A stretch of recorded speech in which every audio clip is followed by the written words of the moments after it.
ان الحمد للہ والصلاة والسلام علی رسول اللہ وعلی آلہ وصحبہ اجمعین ومن تبعہم بإحسان الی یوم الدین اما بعد۔ نبی اکرم صلی اللہ علیہ وسلم نے اپنے صحابہ، اپنے احباب کو افطاری بھی کروائی اور سحری بھی کروائی، بلکہ سحری کروانے کا ذکر بطور خاص ملتا ہے۔ افطاری کی فضیلت آپ نے بیان فرمائی ہے، اس میں کوئی شک نہیں، لیکن سحری کروانے کا ذکر بطور خاص ملتا ہے۔ صحیح بخاری، صحیح مسلم اور حدیث کی دیگر کئی کتابوں میں حضرت زید بن ثابت رضی اللہ عنہ سے مروی ہے، وہ فرماتے ہیں تسحرنا مع رسول اللہ صلی اللہ علیہ وسلم ثم خرجنا الی الصلاۃ۔ ہم نے نبی اکرم صلی اللہ علیہ وسلم کے ساتھ یعنی آپ کے پاس سحری کی اور پھر ہم نماز کے لیے نکل گئے۔ اس سے اندازہ ہوتا ہے کہ سحری کروانا بھی بہت بڑا اجر و ثواب والا عمل ہے، اور اس کے اجر و ثواب یا سحری کی فضیلت کے بارے میں اگر کہا جائے کہ اتنا ہی کافی ہے کہ نبی اکرم صلی اللہ علیہ وسلم نے اپنے صحابہ کو سحری کروائی تو کافی ہے فضیلت کے لیے، اور ہمیں کچھ ڈھونڈنے کی ضرورت بھی نہیں ہے۔ اور یہ تو وقت بھی ایسا ہے کہ سحری کرنا اور سحری کھانا یہ بھی برکت ہے۔ نبی اکرم صلی اللہ علیہ وسلم نے فرمایا تسحروا فإن فی السحور برکہ۔ صحیح بخاری مسلم کی متفق علیہ حدیث، جو کہ حدیث کی کئی دیگر کتابوں میں موجود ہے، آپ فرماتے ہیں تسحروا، سحری کھایا کرو، سحری کیا کرو، فإن فی السحور برکہ، سحری کھانے میں برکت ہے۔ اور سحری کھانے کے فائدے اور بھی ایسے ہیں کہ سحری کھانے اور کھلانے والے دونوں کی نماز فجر جو ہے وہ سمجھیں کہ انشاءاللہ ہو جائے گی، باجماعت ہو جائے گی۔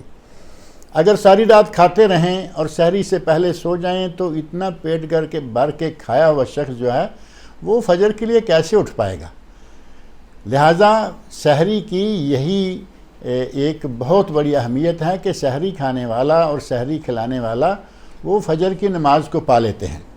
اور نبی اکرم صلی اللہ علیہ وسلم نے اس سحری کو برکت کا ذریعہ قرار دیا، اور آپ سحری اپنے صحابہ کرام رضی اللہ عنہما کو بھی کروایا کرتے تھے۔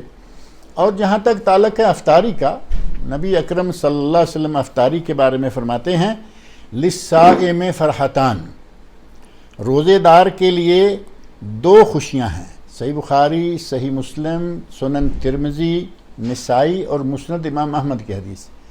للصائم فرحتان، روزے دار کے لیے دو خوشیاں۔ کون کون سی؟ فرحہ عند افطارہ، ایک اسے خوشی اس وقت حاصل ہوتی ہے جب وہ روزہ افطار کرتا ہے، وفرحہ حین یلقا ربہ عز وجل، اور دوسری خوشی اسے اس وقت حاصل ہوگی جب وہ اللہ عز وجل کے سامنے جائے گا اور اللہ رب العزت کے ساتھ اس کی ملاقات ہوگی۔ تو اس کا معنی یہ ہوا کہ افطاری کرنے میں جو خوشیاں حاصل ہوتی ہیں، اور افطاری کروانے میں بھی وہ خوشیاں بلکہ اس سے بھی زیادہ خوشیاں حاصل ہوں گی۔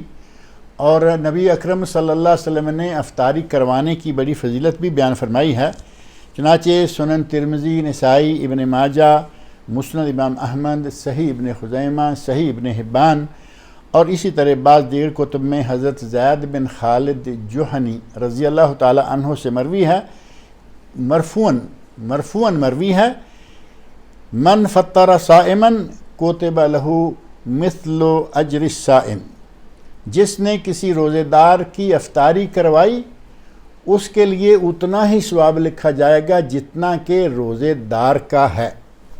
روزے دار نے روزہ رکھا، اس کو اس پر ثواب ملے گا، افطاری کروانے والے کو روزے دار کی افطاری کرنے پر اتنا ہی ثواب ملے گا جتنا کہ روزے دار کا ہے۔